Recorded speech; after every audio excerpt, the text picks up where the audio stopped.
북한 억류는 축복이었다. 이 말은 외국인으로서는 가장 긴 시간 북한에 억류됐다 풀려난 이면수 목사 이야기입니다. 네, 복음 통일 사역에 헌신하고 있는 토론토 큰빛교회 이면수 목사 오늘 스튜디오에 모셨습니다. 목사님 안녕하세요. 네, 안녕하십니까. 네, 오랜만에 뵙는 것 같습니다. 네. 이번에 또 간증집을 출간하셨다고요?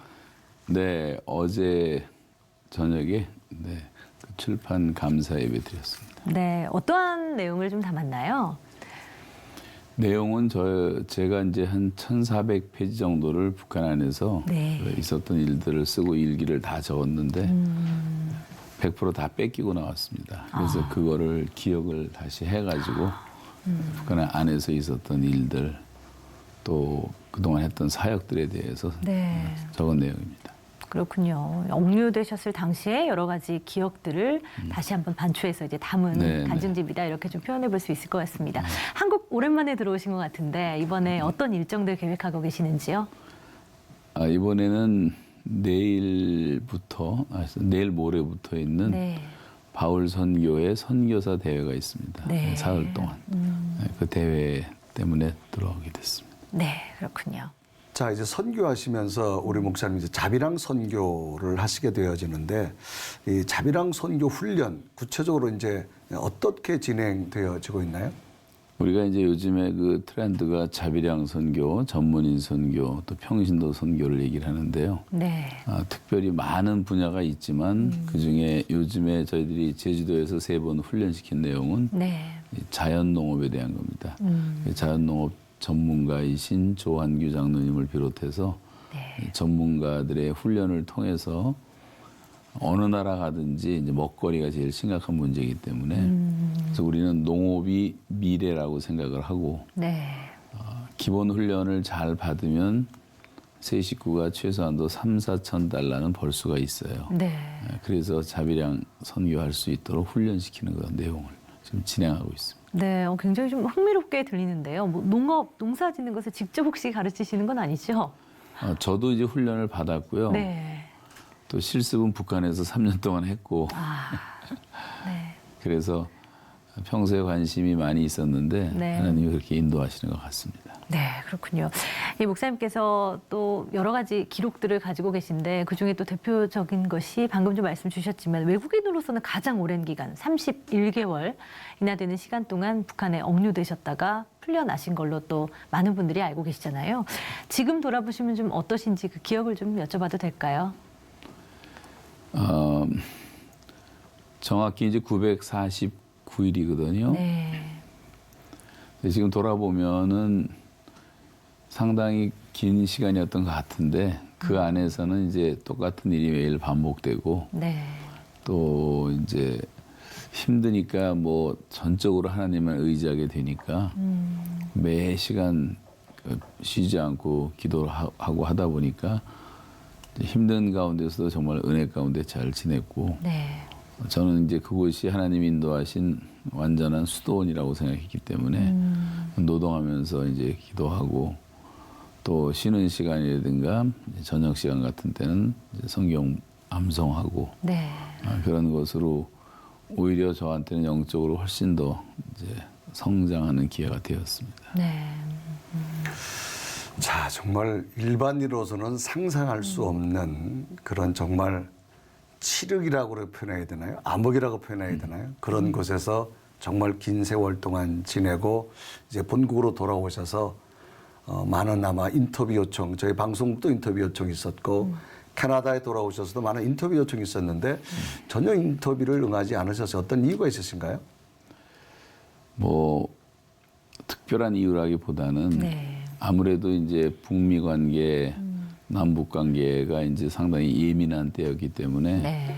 자칫 잘못하면 이제 쟁정에 이용될 가능성이 많고 네. 또 정치적으로도 괜히 쓸데없이 휘말릴 필요도 없고 그래서 이제 하나님의 시간이 될 때 얘기하겠다. 이제 그래서 이제 그동안 거의 한 2년 동안 자제했습니다. 네, 그렇군요. 지금 그럼 하나님의 때가 됐다라고 좀 판단을 주시는 건가요? 저는 솔직히 말하면 제가 이제 캐나다 간 지 34년 되는데 네.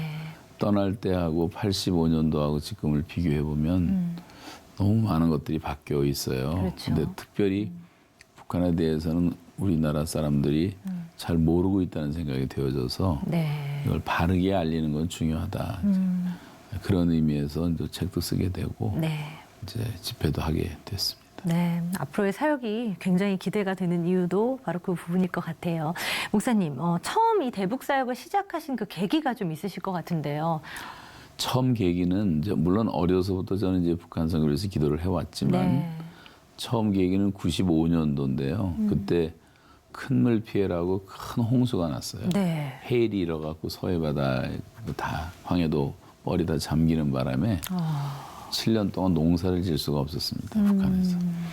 그래서 카나다로 지원 요청이 오게 되고 네. 카나다의 대표단 5명이 떠나는데 누가 제 이름을 넣어놓는 바람에 제가 이제 가게 된 것이 계기가 됐는데 네. 처음 가서 봤던 그 평안북도 구장군이라고 하는 탄광지대 40만 명이 사는 곳인데 한 집 건너 하나씩 다 사람들이 쓰러져 있었어요. 그리고 타가소, 초등학교 다 아이들이 3분의 1밖에 출석을 못했어요. 3분의 2는 아프거나 배고파서 일어나지도 못하고 걷지도 못한 아이들이었어요. 그 비참한 상황을 말하자면 끝이 없는데 어떻게 이럴 수가 있을까 하는 생각이 들면서 네.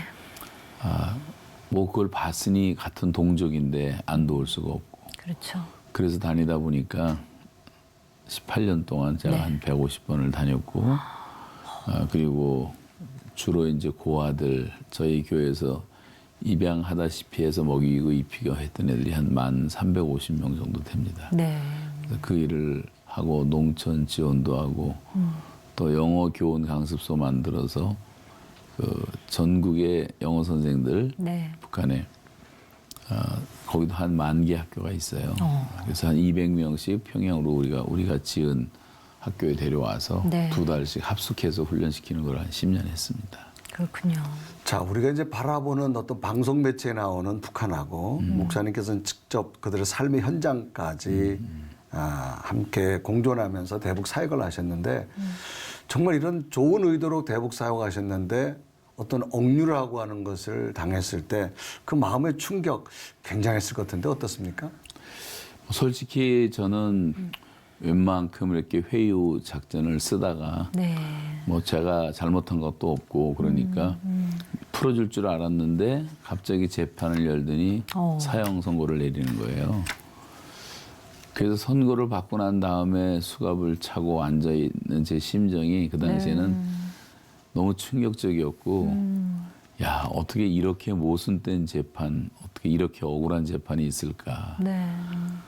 그냥 굉장히 그 충격이 컸죠. 그 당시에는. 그렇군요. 이 목사님은 북한의 이 두 얼굴을 다 마주하셨다고 표현을 해도 과언이 아닐 것 같습니다. 지금 우리 정부 이제 뭐 북한 정부 둘러싸고 굉장히 많은 현안들이 있어요. 남북 정상회담 국민들을 과연 어떻게 바라봐야 할까라고 좀 조언을 해주실 수 있으실까요? 이제 우리나라가 이제 하도 저는 그 이념이라는 게 정신적인 사람들의 어떤 우상이라고 생각하는데 네. 그게 이제 좌우로 나눠져 있으니까 누가 무슨 말을 하든지 오해를 받을 수밖에 없어요.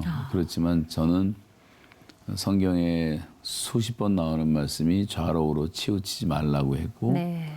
진리라고 하는 정도를 따르면 되는 거고 네.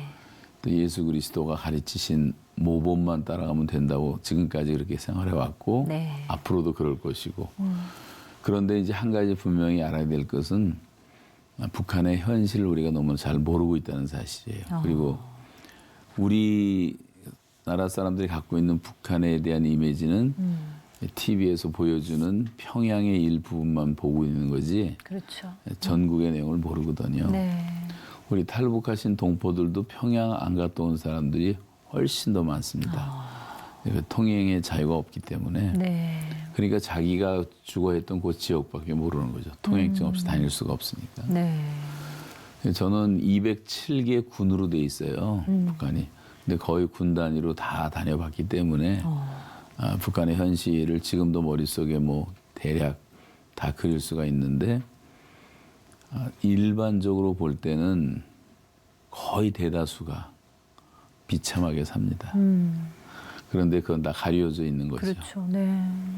평양의 높은 빌딩만 몇 개 보여주고 있는 거고. 맞습니다.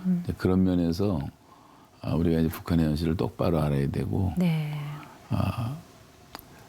그분들을 진짜 우리가 도와야 되는데 잘못하면 또 정치적인 이용을 당할 수 있으니까 네. 그래서 제가 150번을 간 이유도 우리가 직접 우리 교인들 수백 명이 같이 다녔습니다. 네. 그래서 감독을 하고 가능한 한 주민들을 만나고 네. 먹이고 자기들도 어려우니까 한 20년 동안 허락을 했었는데 그런 과정에 제가 이제 설교할 때 김일성을 대적하는 얘기를 했다고 해가지고 네. 저를 이제 잡기로 결심했던 것 같아요. 아무리 좋은 일을 많이 해도 그 나라에서는 김일성을 대적하면 용서가 없습니다. 네. 그래서 사형 선고를 내렸던 거예요. 그렇군요. 그런 어떤 치욕적인 것, 절망적인 삶을 이제 목사님이 겪고 나오셨는데 네. 다시 또 북한에 선교하고 싶다. 이건 누가 보아도 참 아닐 것 같은데 근데 놀라운 사실은 목사님은 그 복역 중에 그 오랜 시간 속에 하나님 뜻을 아직 찾았다고 말씀하는 게 좀 의아합니다. 제가 변함없이 생각되는 건요. 북한에 거의 한 뭐 정권을 잡고 있는 한 2,000명도 안 되는 극히 소수의 사람들 빼놓고는 네. 다 우리가 사랑하고 섬겨줘야 될 우리의 형제들이고 골육들이기 때문에 그 마음은 이제 변함이 없거든요. 네. 그런데 저는 18년 동안 항상 주는 자로만 살았지 북한 주민들이 받는 고난은 잘 몰랐어요. 근데 네. 제가 노동 교화를 받고 노동을 하다 보니까 북한 주민들이 이렇게 사는구나. 그리고 진짜 노동 교화소 북한 사람들만 있는 곳에 들어가면 거의 대다수가 죽어서 나올 정도로 1, 2년을 견디질 못합니다. 그러니까 이제 그것을 몸으로 체험하니까 기도하는 것도 북한 땅에서 기도를 하니까 네.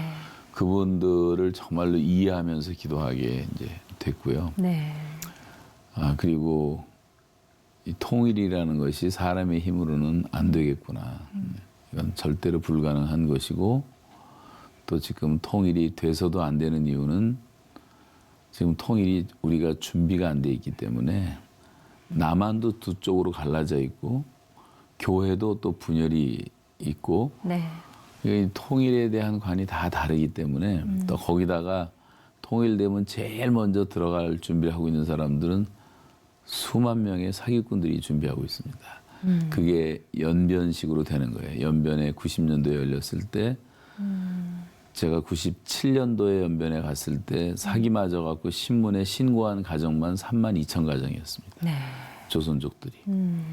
수십만 명이 그런 사기를 맞고 고통을 당하고 지금도 여기 몇십만 명이 가서 일을 하고 있지만 관계가 많이 안 좋고 돈 벌기 위해서 할 수 없이 와 있지만 그래서 연변에 가면 뭐 술집, 노래방, 식당 뭐 이런 거 외에는 생긴 게 없을 정도로 네. 다 타락을 시켜놨어요. 더 지저분한 얘기는 여기서 하고 싶지 않지만 네. 이 통일이 되면 북한 사람들은 훨씬 더 순수하기 때문에 다 속을 가능성이 많고 그렇군요. 금방 부패할 수밖에 없습니다. 그 사람들이 뭐 신앙이 있는 것도 아니고 네. 이 도덕 윤리 훈련을 제대로 받은 사람도 아니고 다 무신론자들이기 때문에 네. 지금은 교회가 정신 차리고 정말 교회가 거룩성을 회복하고 하나님께서 우리를 사용할 수 있도록 준비한 다음에 네. 문이 열려야 된다고 생각을 하고 있습니다. 그렇군요. 자, 그런 생각을 가지고 이제 지난 4월에 어떤 그 통일 전문가 연합 네트워크를 모이셨는데 그게 아마 첫 어떤 신호의 사인이신가요? 북한 선교를 많이 하는 줄 알았지만 하는 줄은 알았지만 너무 많은 단체가 있더라고요. 네. 크고 작은 단체들이. 근데 다 군소한 그런 집단들이고 하다못해 이단들도 있고. 맞아요. 그래서 이거는 어떤 컨트롤 타워가 생겨서 네. 정리를 좀 할 필요가 있겠다 생각이 되어져서 제가 노동하면서 받았던 그 비전 중에 하나가 이제 통대연 운동이라고요. 네. 통일대연합 범민족 축제. 그래서 이제 통일대연합 통대연 이렇게 이제 이름을 만들었는데 네. 그래서 전문가들하고 같이 계속 만나는 가운데 도전을 했더니 그분들이 100% 다 동의를 해서 네. 선통협이라는 게 만들어졌습니다. 국내에서. 그렇군요. 그래서 그게 뭐 지금 가장 대표적인 단체는 아니더라도 네. 앞으로 이렇게 연합을 해서 그 하나의 컨트롤 타워 역할을 할 수 있지 않겠는가 생각을 하고 기도하고 있습니다. 네, 뭐 대북 관련된 사역이 사실은 방향도 굉장히 다양하고요. 보안 문제도 굉장히 예민하기 때문에 이렇게 컨트롤 타워를 만든다는 거 굉장히 중요하고도 어려운 일인 것 같아요. 네. 앞으로 저희도 함께 좀 기도를 해야 될 것 같아요. 네. 목사님 마지막 질문이 될 것 같은데요. 이 네. 한국 교회에 전하고 싶으신 메시지가 있으실 것 같은데 어떻습니까? 한국 교회요. 네, 이제 한국 교회가 들어야 될 말씀은 그 요셉이 형들한테 배신을 당하고 네, 노예 생활을 오래 하고 감옥 생활까지 오래 하고 억울하게 살았지만 형제들하고 만나는 장면 창세기 45장 같은 데 보면 조금도 변하지 않고 있는 게 요셉의 마음속에 있었던 그 권력의식이었어요. 네, 형님들 제가 당신들의 아우 요셉입니다. 이 빨갱이야 뭐 괴력은 공산당 오랑캐 네. 철천지원서 이런 말 하지 않고 자기가 형이라고 얘기를 하고 동생이라고 얘기했던 우리가 이제 그런 의식화 훈련을 우리 스스로 해서 네. 북에 있는 분들은 우리의 형제들이라는 생각을 교회들이 많이 했으면 좋겠고 네, 기도할 때도 북한에 있는 우리 형제들을 불쌍히 여겨달라고 기도를 하고 네, 또 요셉이 하나님의 안목으로 역사를 보면서 나를 이리로 보내신 이는 형님들이 아니고 하나님이십니다라고 말했던 것처럼 우리가 누구도 미국도 원망하지 말고 러시아도 원망하지 말고 하나님이 우리 민족을 들어서 특별하게 쓰시려는 계획 가운데 주시는 연단의 시간이라고 생각한다면 우리가 다 감사할 수가 있어요. 네. 사실 38선 때문에 우리나라가 경제 대국이 됐고 어떻게 보면 또 38선 때문에 남한 기독교는 세계 최강의 기독교가 됐고 네. 결국은 다 합력해서 선을 이뤘기 때문에 우리가 원망할 것은 아무것도 없다고 생각합니다. 네. 그리고 이제 요셉이 빨리 아버지 모셔오셔서 내가 봉양하게 해달라고 했던 것처럼 이제 우리가 북한을 이제 섬길 생각을 하는 그런 섬김의 태도가 우리에게 굉장히 중요하다고 생각하고 교회가 그런 자세를 가지고 서독이 동독을 그렇게 꾸준히 수십 년을 도와서 하나님이 통일이라는 선물을 주셨던 것처럼 네. 우리도 하나님이 그런 선물을 주시는 그런 날이 오기를 바랍니다. 네.